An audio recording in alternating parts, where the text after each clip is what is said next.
cenneti payansız alem, içildi koynumda tümen min lalem. Sevgimiz tuğuldu gülşenlerinde, kalbimde suretin, kalbimde ayet.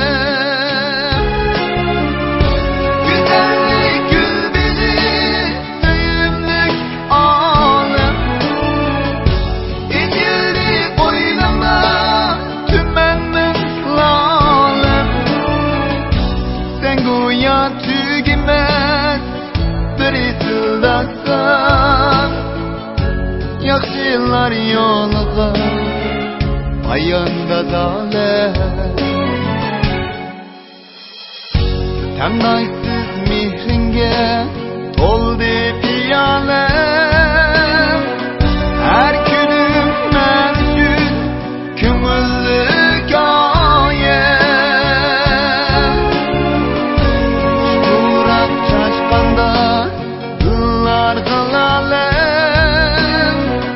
Bağrınga yaksın köyümlük alem.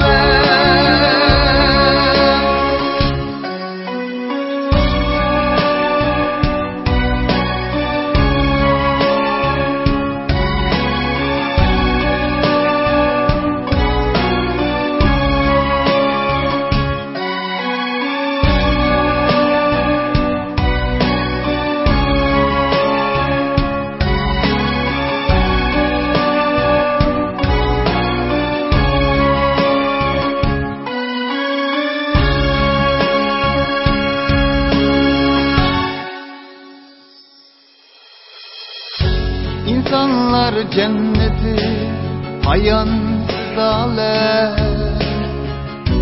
içildi koynumda tümen min lalem. Sevgimiz tuğuldu gülşenlerinde, kalbimde suretin, kalbimde ayet.